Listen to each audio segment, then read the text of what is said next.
Hello and good morning, everyone. Welcome to today's webinar on getting found with local SEO. My name is Katrina Johnson, and I'm the digital manager here at Reputation Sensei. Just a little background on us, and then I'll introduce today's hosts. We are a full-service digital marketing agency located in North Atlanta, and we specialize in helping our clients expand their online footprint utilizing a reputation, social media, local SEO strategy. We also handle lead gen with paid search and website development. Now to introduce our two hosts today, we have Chris Snellgrove, our CEO and founder here at Reputation Sensei, and we have all the way from Dallas, Texas, Lisa Duty. Welcome, you guys. Hey. Thanks, Katrina. Welcome, Lisa. So did y'all get thawed out there in Texas, Lisa? We did finally. As a matter of fact, the weather right now is kind of schizophrenic. It can't decide if it's going to be hot or cold. This morning it was 45 degrees when I woke up, and I'm sure before the end of the day we'll be in the 70s. We all certainly weren't used to that that snowy weather, were you? We were not. Actually, some people unfortunately are still recovering from the power outages. Wow, that's too bad. Well, we're glad everyone's okay now. Well, we got a very informative presentation today with a lot of information. So we are going to jump to it. We've got quite a few people on the line. So first and foremost, let's talk about the series, where we're at in the webinar series. So we've already covered the 5-star reputation marketing strategy. And if you missed that, we do have replays that you can request today. That was a 30-minute presentation that really took you and explained how to create a reputation marketing strategy to attract more people to your business. The last one we had was a couple of weeks ago on how to optimize your Google My Business listing. Very critical. With 0 click today, some people are going straight to your Google My Business and bypassing your website, either calling you or asking for directions. So critical. Today we're going to be talking about getting found with local SEO, and that's one of Lisa's favorites, and how important that is to your online presence and visibility. And then in a couple of weeks, we'll be doing expanding your brand with social media marketing, which we feel is the most cost-effective way to expand your brand today. And that's on April 1st. And then toward the end of the month in April, we're going to talk about how to drive revenue using your website. And this is Lisa's specialty. She just redid our website. We're super excited about the traffic that she's already creating toward it. But anyone can build a website and have a website, but the key is getting traffic to that website and getting conversions, getting people to actually either pick up the phone or book an appointment to do business with you. So all right, so the agenda today, you want to go through that, Lisa? Absolutely. Oh, we got a bonus here. Forgot about yeah. this is, and when you wait till the end, we're going to give this out. This is a PDF that is really a cool online assessment of your online presence. So it takes you through your website, your social media channels, your reviews, your local SEO, and you can do this in about 10 minutes. It's a self-assessment, but it really gives you a good picture of where you're at now, and then you can form a strategy on how to improve your online visibility. Y'all better stay around though, because we're not sharing that link till the very end. Really excited about the things that we're going to cover today. Here's our agenda really quickly. We're going to talk about why local matters. We're going to talk about your local ranking factors. We're going to cover the importance of Google My Business as it relates to local. We're going to talk about citations and NAP consistency. We're going to talk about reviews, impact on local, and we're going to talk about your role your website plays in all of that. So we're going to dig right in and get started on why local matters. You want to cover these, Chris? I mean, first and foremost, we talk about this all the time. This is the new norm. This is the way people are conducting research and determining who they're going to do business with. We know that 93% of all internet searches today begin with Google. So you've got to be very focused on an effective Google strategy to help attract more people from your online efforts. We also know that 46% of all searches on Google are seeking local information, and typically they're searching for services. They're searching for maybe the business that you own. So one of the most important exercises that we always recommend you do is Google the services that you offer in the area that you offer and see how you compare to your competition. And that can be quite revealing. And today we're going to really talk about some ways to stand out.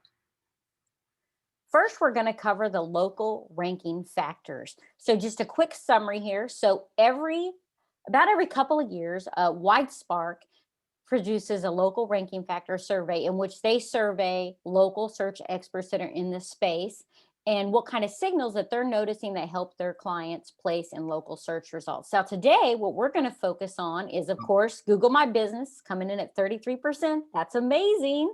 And then citations, reviews, and on-page signals.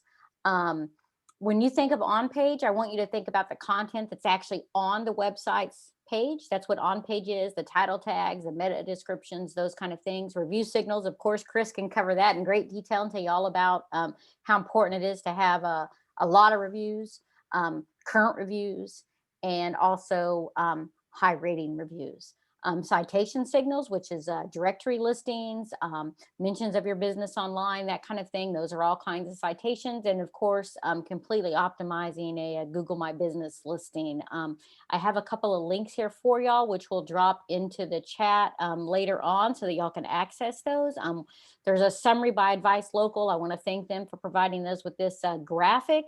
And then WhiteSpark, the source of the data that this graphic was created from. Both of these are really educational, informative. I do want to tell you that local SEO and local ranking factors is a big topic, and it is a bit technical. Did you have something you wanted to add here, Chris? We're having Nicole saying to everyone it's hard to hear the speakers. Anyone else having problems hearing? Because we got good audio on our end. It's hard to hear the speaker. There's feedback. No. I think, Nicole, it might be on your end. It sounds good. Everybody's saying it sounds good.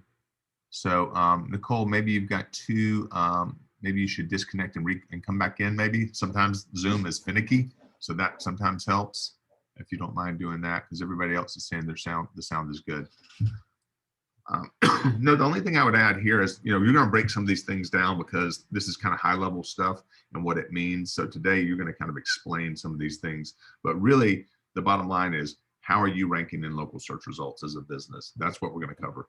Yep, absolutely. That's exactly what we're going to cover. So let's keep moving forward here. And we're going to start right in with Google My Business. Now, we had a complete webinar on Google My Business last time we did this webinar. And so now is your chance to comment if you would like the link to that recording. You can do that throughout the remainder of the webinar. Comment if you would like Katrina to send that to you. So we're going to do a quick run through. So it's really important that your Google My Business listing is completely optimized. Now, I'm not just talking about creating the listing and putting up what category your business is in. That is not an optimized listing. An optimized listing uses every component of the actual Google My Business listing in order to help your business to rank. So let's dig into those a little more and look at what those look like. So we have your attributes. As you can see here, these are the business's attributes, what kind of things they offer, who they are, what their COVID procedures are. There's other attributes also that are really important, such as you can say if you're a woman-led business, a Black-owned business, a veteran-owned business, if you support LGBTQ, if your facility offers Wi-Fi, you're wheelchair accessible, those are all sorts of different kinds of attributes. And you need to definitely look through each one of those and add those to your Google My Business listing. It also helps your Google My Business listing to actually show up in search results and stand out from the competition.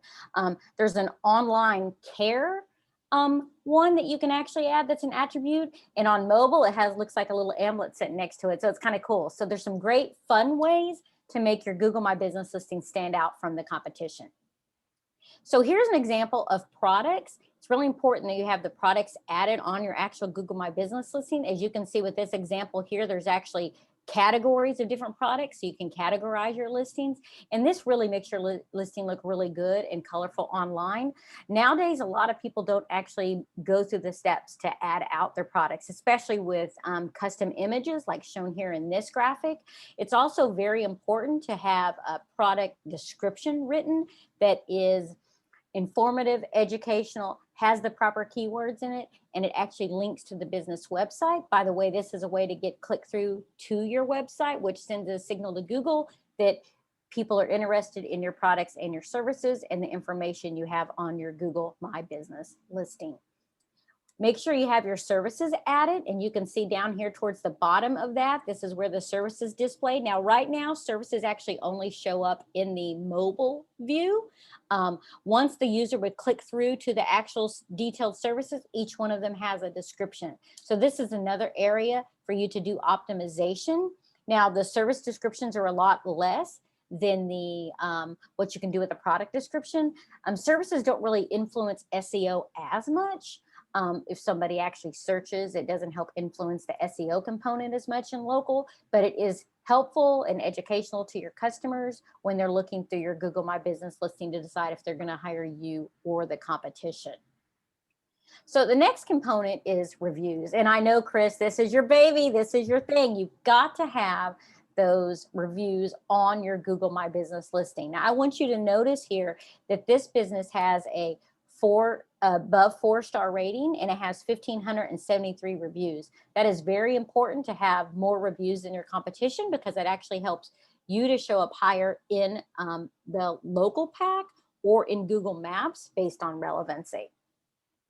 That's right. Also, you'll see down here the questions and answers. That's another section, which I'm not going to go into a lot of detail today, but that's another section that you can add to your Google My Business listing to really flesh it out. The next thing I want to show you, doesn't this look great? This is Reputation Sensei's screenshot from their Google My Business listing. It's very important that you have an actual business description in this area right here.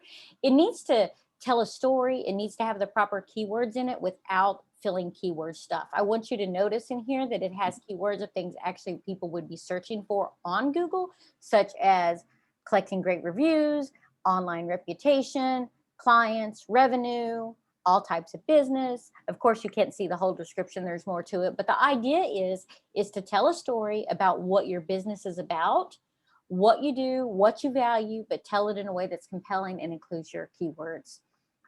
And another thing that we want to look at here is you're going to notice this business has some Google My Business posts. This is the summary view of what Google My Business posts look like in a Google My Business listing on desktop. And then also, this is what the actual GMB post looks like when they click through. It's very important that you're adding Google My Business post to your GMB listing on a regular basis. And when I say a regular basis, I'm not just talking necessarily about once a month. If that's all you have the time for, the budget to hire somebody to do for you, then that's great. It's better than doing nothing. But ideally, you want to put up a Google My Business post once a week if possible. I actually have some data that shows for a particular client, we were posting his GMBs about once every 2.5 weeks. And his map views and search views would actually spike, but then they would drop immediately. Once we started posting the Google My Business reviews, the Google My Business post every week on a weekly basis, his map views and his search views spiked even higher, and they stayed consistent. So when they dropped down, they didn't drop to nothing. They had a higher level of a valley. So it's really important to put up these Google My Business posts. Chris, I want to ask you really quickly here. I know that Google My Business posts are one of the things that y'all offer Reputation Sensei for your clients. How are y'all using them? Well, we post out, we like to post weekly for our clients. Some are on the monthly, but weekly is ideal, like you said. We use it to expand our brand and services. We will give away strategies on these posts. We'll talk about the latest marketing hacks that are available. We'll talk about some of the products and services that we offer. We do Google post on testimonials, positive testimonials. I love that. I love that you do that. So there's many things that you do, but I would say this about this area of a business. If you're not going to hire a company to do it, dedicate a person inside your business to do this on a regular basis. Schedule it, because if you don't schedule it, it's quite frankly not going to happen. Yeah, you're right. Yeah, this is where we see 95% of businesses don't have an optimized Google My Business listing. They're not pushing out Google posts. They don't have products. So you're really missing out and hurting your rankings when you don't do all these things. But it really takes some time invested on a weekly or monthly basis to make sure that this content's going. But Google loves content, so it's a good idea to do so. They absolutely do. We're going to talk about that more later on throughout this webinar. So the next thing we're going to do, and we're going to define this really quickly, is citations. So a citation is any mention of a business, whether that's online or offline. Citations always would include the business name, but in some cases, they'll include the address, the phone number, and a website link. sometimes the business hours, if it's on a directory listing, categories, those kind of things. But citations are really powerful. There are different kinds of citations too, just to throw that out there. Here's an example of a Yelp listing for this client, and they actually have, this is an actual citation. It has their business, it has his name because he's the doctor. Yelp has even added attributes. You can see there's a description as it relates to COVID safety protocol. So this is one type of citation. In a lot of cases, they'll link back to the business website, which helps Google to understand that the business is authoritative, especially if it has mentions across multiple high authoritative sites such as Yelp, Facebook, LinkedIn, Twitter, that kind of thing. Here's another example of a citation. This is actually an interview on Voyage Atlanta that was completed about Dr. Shako. This one, why it's not on this screenshot here, this one actually does have a link that goes back to his website that's extremely powerful. But this is another type of citation that helps Google to understand that he is a doctor and he has expertise in allergies, because why would this online website be writing about him and interviewing him if he did not? Another example of a citation is Dr. Jocko right here on WebMD. I mean, this tells Google right here, hey, this doctor is on WebMD. This is powerful. He obviously has expertise if he's listed on WebMD. So that's 3 types of citations that we wanted to show you today. There's all sorts of directories and citations that you should consider and add to your business's visibility. NAP consistency was your business name, address, and phone number is extremely important. I'm not going to go through and read all of these stats to you today. Y'all are on the screen. You can read them here, but it's very important that you understand that consumers trust your business if they can find your business. They actually lose trust if the information about your business is inconsistent online. And they've even said that they will actually stop using the business if they find incorrect information about a business online. So it is important that you work with a company that does listing management to make sure that all of your citations have a consistent business name, address, and phone number. That's all we're going to cover on this specific topic right here. Next, we're going to show you an example of some business listing directories. This is from one of the reporting solutions that Chris works with.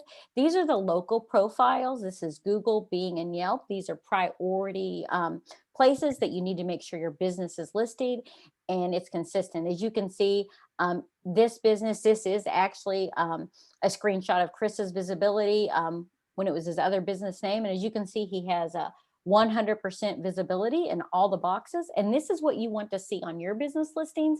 If you're not seeing that on these listings, then you need to take action to get that corrected right away. Wouldn't you agree with that, Chris? Yep. These are the big 3, Google, Bing, and Yelp.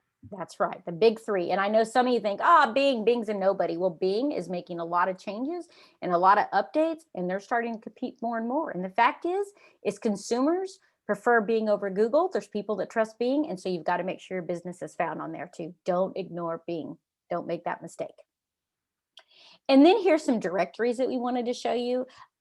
This is very important to make sure that your business listing is consistent across these directories. As you can see here, this baseline score is where when this report was generated, this is where this business was at. They weren't actually listed on the directory. And then once they engaged in listing distribution, they changed to have the green check marks over here on the right-hand side saying that now their data is consistent across all of these directory listings. And I want you to notice at the top here, it says listings present. It says 38, listings checked 39, and then their present score is 97% on this one. And then their NAP score is an actual 98%. This is very important for you to understand as far as how it works. And I'm going to go ahead and advance to the next slide. I see your question, Matthew. We'll talk about that in a little bit. So then we're going to look at local visibility. This is another reporting tool, which incidentally that Chris's company uses. He was kind enough to accommodate me by sharing this screenshot. And by the way, he actually has a free report that we'll talk to you later towards the end that you could actually go out and run and find out what your business's visibility is. As you can see here, this business is ranking for dermatology in Atlanta in Google, which is your desktop searches, in the 2nd position for the local pack. On mobile, they're in 2nd position on the local pack. And then in Google Maps, they're also in the 2nd position on the local pack.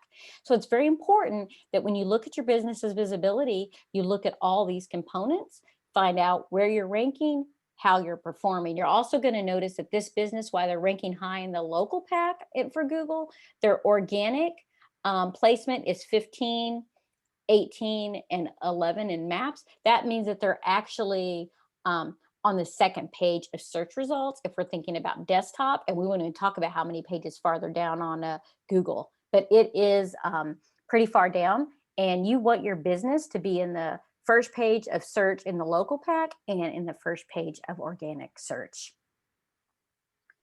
There's two things that we want you to do, and Chris actually mentioned these earlier. Of course, we're not going to do them right now, but you need to find out if your business is listed in the local pack when you search for your business's products and services.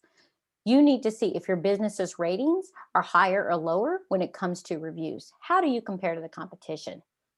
And then, is your website on the first page of search? You need to find out about that.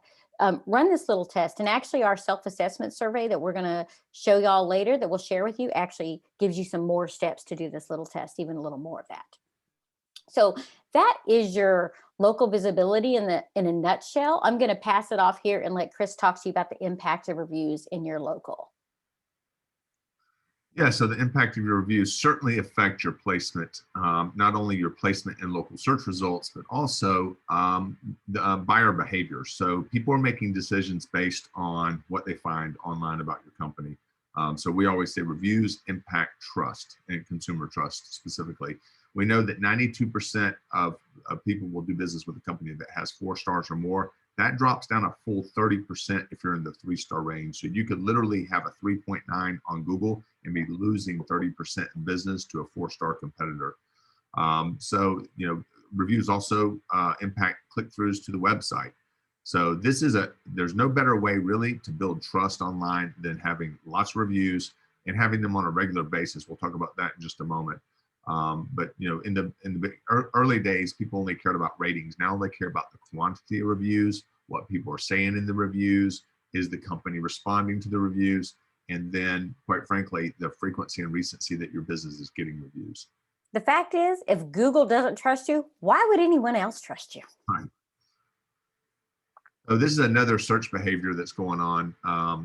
What happens, and just put in the chat box, if you will, if you know this, what happens when an online searcher uses the term best in any search result? You can do best plumber, best pediatrician, best Honda dealer. What happens? Let's just see if anyone knows the answer to this.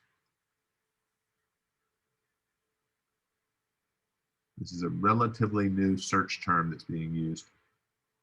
I'm not seeing it come across yet, Chris. Sounds like nobody might know. So, let's see. If you'll advance the slide when 4 stars or more. That's right. Yep. Somebody said 4 stars or more. When you put in the search term best for whatever service you're looking for, you're only going to see 4-star rated companies and above. It filters out anyone below. So you can try this later with any service.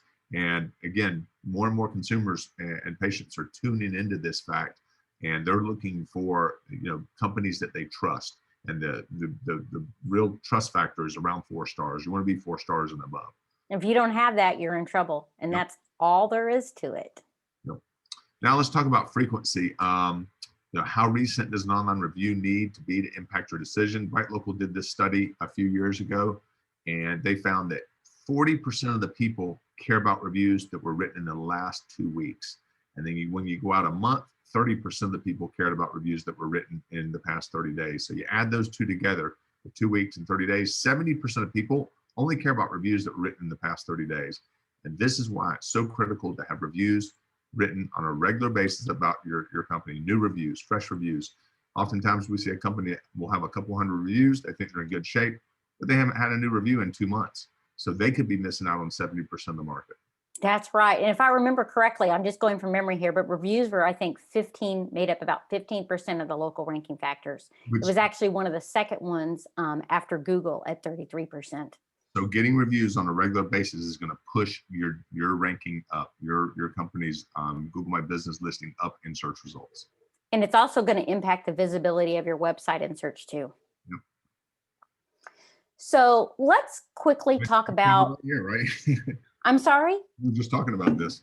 We sure were. So let's quickly talk about your website's role in search. Remember earlier when I showed you the screenshot of that one reporting tool and I said your business needed to be in the local pack, right in the top? Well, here's an example of Dr. Shako where he is listed in the second position in the local pack. I want you to notice he has a 4.9 star rating. And on this particular listing, looks like 355 reviews. So he's showing up in the local pack based on that fact and based on the keyword query of allergist in Atlanta, Georgia.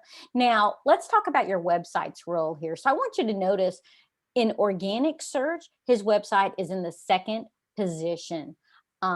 So your website is really powerful and it influences your local pack. And I'm going to show you how that works. It impacts your local pack placement, but it also is really powerful and you have to have it optimized properly in order for it to rank in organic search on the first page. If you're not on the first page of search, what do they say, Chris? You're on the last. That's right. You're That on is, the second page. that's absolutely right. You're on the last. So let me show you this example here. So here is another example of placement. So this is the Google Map app, and you can see here Luce Evans Law. They're on maps in, it looks like the 4th position. I'm just counting here quickly. And I want you to notice what we have circled here. It mentions that their website mentions probate litigation. And you can see off to the right here, here is, the fact is your website helps your business listing surface for keyword searches. They're showing in this search query for probate litigation McKinney because their website mentions probate litigation. So I did a little test and I went in and I looked at the piece of content that was helping this business to rank. First off, here is their page title right here. It's showing up. It shows probate litigation. Your page titles are very important, is the fact that it actually influences search. It helps Google to understand what your page is about. They mentioned Collin County, which obviously is in, McKinney is in Collin County, so that helps it to come up. And then they also have here the keywords actually in their Google My Business listing. The page title and the URI is optimized for local searches. So let's look at the page, the actual on-page signal, which I can't remember the exact percentage of that one, Chris, but wasn't it around 15, if I remember correctly, 13, something around there? So your on-page signal is the content actually on your website that helps influence local ranking factors. So I found that page, as I showed you earlier, and here it is, Collin County Probate Litigation Firm. You're going to see at the top, they have their heading that has the keyword probate litigation in it. And again, their local keywords, Collin County. They have their subheadings that have keywords in it. And then here's another key, and then they have a keyword phrase. So here they're going in for long tail searches. So it's very important that your content on your website supports whatever you want to rank for in the local pack. That's the point that I'm wanting to get across to y'all about how powerful it can be. This business, this Luce Evans Law, they only ranked in the local pack at that time because they actually had probate litigation on their website. If they didn't have that content on their website, it's most likely they would not have shown up for that search. Here's the rest of that page that I wanted to show you. Again, they have the keyword phrase here, this time specifically on probate litigation instead of just probate. And then again, they have another long tail keyword phrase, which is an overview of probate litigation. This is so powerful to help your business listing rank in search. And then they also have on their site location pages, which are extremely important for a business that has a brick and mortar location that people can come into. You can create service area pages for your business if you go to people's homes, and you would create a service area page. But let's look at the components that you need to have on your location page to help it rank. So here's an example. Luce Evans Law, their location page, they're in McKinney. You can see here they have location keyword. That's really powerful. While I don't mention it on this specific slide, you can guarantee that the alt text on that image there, that the image is named that has McKinney Law Firm in it. And it is also going to have alt text that talks about the fact that they're a law firm in McKinney to help that site rank. Those two components I just mentioned, just like that page URI, is actually technical SEO versus on-page SEO, but they are an important factor in helping the business. And that's in the code of the website. Yes, yes. Thank you, Chris. Sorry, I have a tendency sometimes to speak geek. So let's move on to the rest of this location page and give it a little look here. So as you can see here, this is the rest of their location page. I want you to notice they have the business name, address, and phone number listed on there. That is the NAP, like I mentioned earlier, along with their business hours. And then they have an actual map. I love rhyming. They got NAP and they got map. So they're doing something great on this page to help that business and to help Google understand where their business is located. Notice that this map is actually an embed of their actual GMB listing that is on the page. So the user could actually click through on where it says Lucci Evans Law right here. They could actually click that and take it right to the business's Google My Business listing, which I think is awesome. I'm assuming that's good SEO juice for that website, having the GMB link right there. Absolutely, it sure is. Absolutely is. So there's something else that you got to have on your location page that I wanted to show y'all, and that is local business schema. Again, this is that code that Chris mentioned earlier. This is a component of technical SEO that's behind the scenes. You wrap that around your business's name, address, and phone number, and that tells Google, this is the business, this is where they're located. When somebody searches for a law firm in McKinney, we're located in McKinney, so we should rank for that in organic search and in the local map pack or Google Maps or local finder. There's a lot of different names for it. So the other thing that they have on this page that is very helpful is they actually have keywords that support what their products and services are about. So that also helps Google to understand that this business is a law firm in McKinney, and they have these other areas of expertise such as family law, personal injury, and then they have these additional practice areas. And they also have their location keywords. In the closing here, I mentioned McKinney and law firm. I want you to notice that none of the content is actually duplicated in the writing on this page.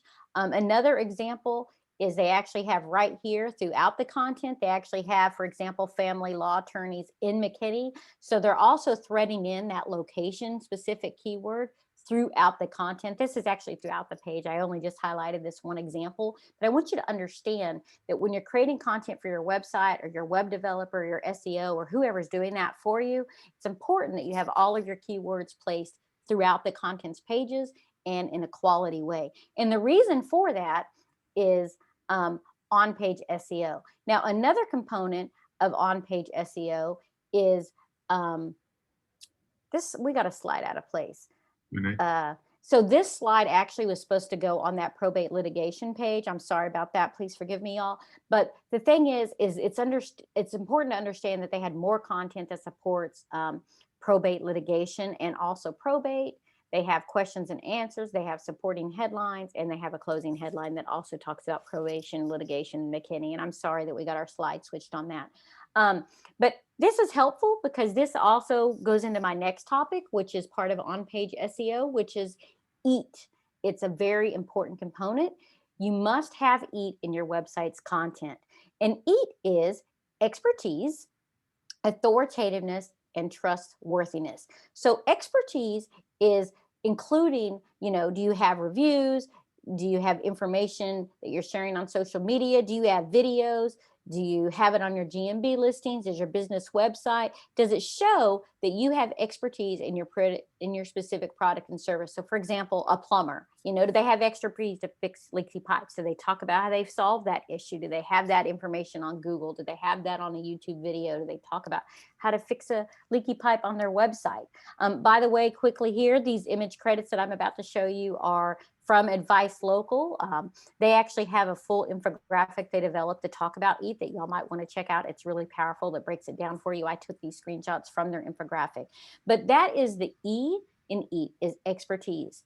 And then we have authoritativeness. Now, authoritativeness is born of trust. The fact is, if consumers don't trust your business, Google doesn't trust your business, then nobody's going to trust your business. That's why it's important that you add authority throughout all of the content that you produce on your website, including your Google My Business listing. There's different ways that you can do that, which is publish Google My Business posts, as we've talked about earlier, optimize all the images that are on your Google My Business listing, also on your website, encourage customers to write reviews, and then add and respond to questions and answers that people pose. That's another important component that will all help build your authority in the industry. The fact is you have to demonstrate that you're authoritative and in multiple different ways.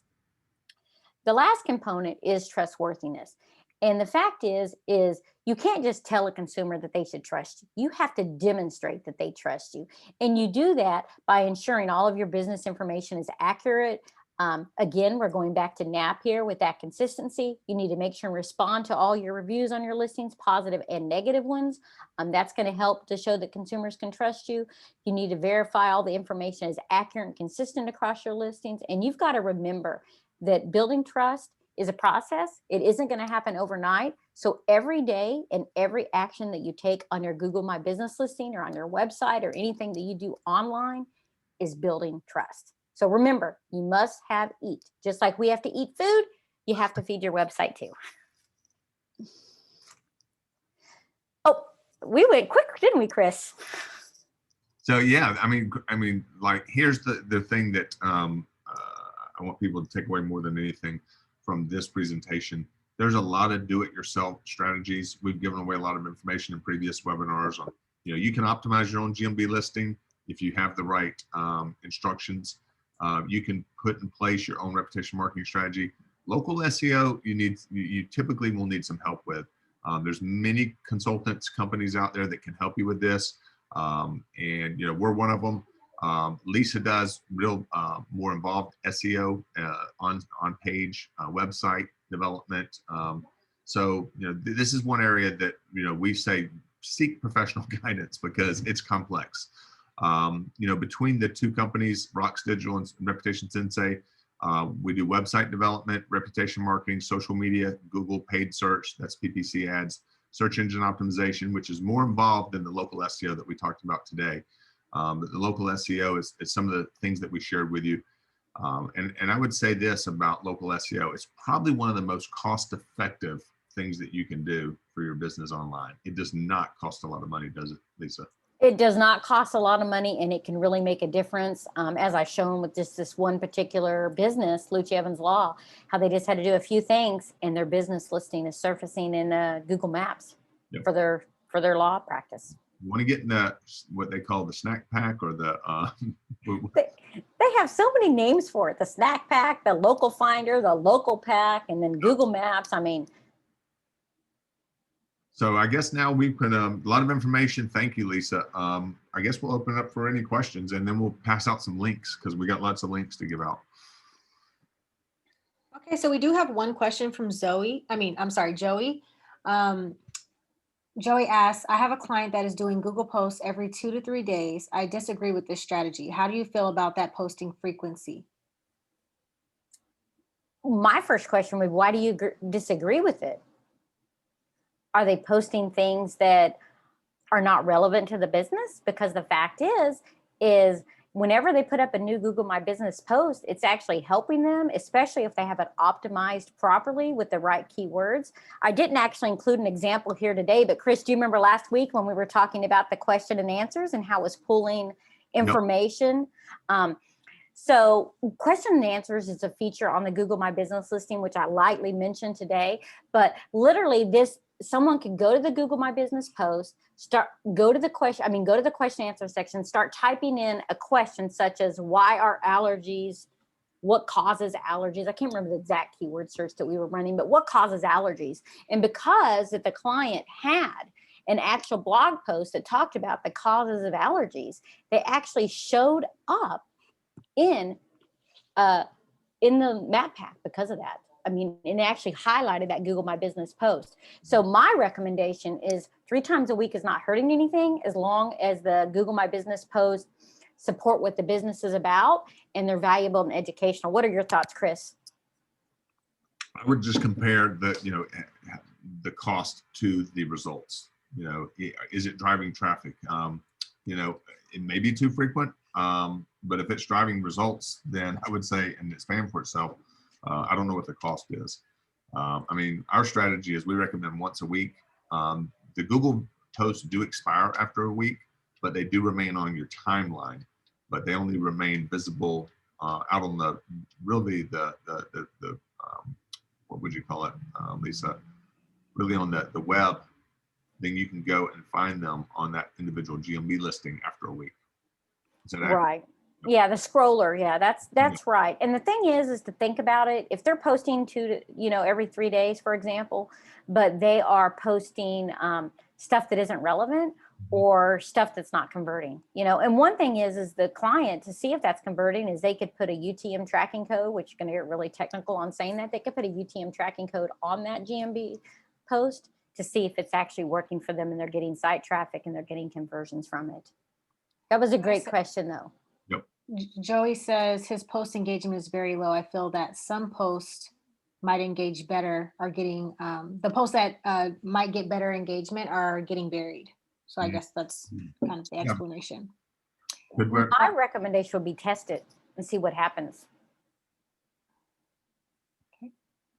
All right. And then Mariah asks, should Google Ads continue throughout or paused or restarted or regularly? I think she's asking for like a schedule. So should Google Ads continue, pause or restarted or regularly? What type I'm of not- what type of business is she in? Let's find that out. A lot of the times with Google Ads, while we're waiting for that answer, you can actually run ads to your GMB listing, Medical, which, Lisa. I would say continuous. yeah, I would too. I wouldn't say stop them necessarily. I'm not for sure why you would actually want to stop them. I mean, Now, maybe she's talking about at night. Maybe she's referring to off hours. I do turn some ads off at night, depending on what it's about, because the business isn't there to answer the phone. Another thing to consider, Mariah, is Google Ads can be expensive, and sometimes you need a big budget to go after that. Right now, social media like Facebook ads. We recently had a client that we were helping achieve achieve leads for $2.50, and they were quite satisfied with that. So Facebook ads can be effective too, but you got to have the right targeting. Absolutely. You absolutely have to have the right targeting.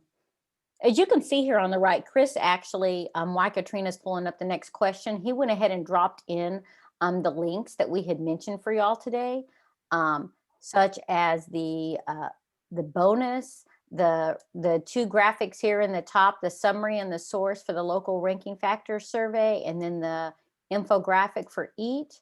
And then there's your bonus link and the link to his online presence report. Here's an article here if you want to understand how getting reviews impacts your business's visibility in Google Maps. That's a great article. You'll definitely want to check that out. And then we also have a link to his I think this is for the next webinar, the free, where it says free online presence report. That's actually for our next webinar that we're going to be doing. I'm sorry about that. Might have messed that up. Oh yeah, that's for social media. Yeah, that's for our social media webinar. Did we have any more questions, Katrina? I know that we're running out of time here. Nope, that was the last question. What about, Katrina, can you drop the links for the last, I know a couple of people had asked for links to the last couple webinars. Do we have a page where all those are stored? Yep, we do. 1 second, let me just grab it. Next, I'm gonna say next webinar. Social. While we're waiting for those links, we're really looking forward to our next webinar, which is going to be on social media. It's going to be really fun. Some of you on here that know me know that I started in 2009 specializing in social media as doing social media maintenance for businesses and a social media coach. And I have always focused on organic approaches to doing your social media. And then Chris's company, I don't actually do social media for businesses anymore, at least not in the same capacity I used to. Nowadays, I just refer them over to Reputation Sensei and they rock it for them, don't you, Chris? Yes, we do. And Chris's approach is using organic and also mixing that in with paid, because the fact is nowadays, if you want to get visibility with paid, you have to get visibility on Facebook nowadays, you just have to put some budget to it. Yep. And so it's going to be a fun combination, isn't it, Chris? Oh yeah, we give away some really cool strategies, some social media hacks, if you will, that can really help you expand your audience. And again, I think social media probably offers one of the greatest opportunities to expand your brand today in a cost-efficient manner. I mean, it probably won't always be that way, but right now it's cheap compared to like Google. I just thought of something funny because we're actually doing that webinar on April 1st. So we could come up with all sorts of fun puns around that. Don't be a fool. Make sure you use social media. That's funny. I could not resist, Chris. We could be having it could be a big April Fool's joke on us not show up. No, I'm just kidding. I can see here that Katrina actually got the link dropped in so that people can access our last webinar, which is on the Google My Business listing. I love doing that webinar too. I love and I really enjoy the opportunity to get to be in these webinars, Chris. So thank you so much for inviting me. And I want to thank everybody for coming in today. And I'm going to pass it off to Chris and let him close it out.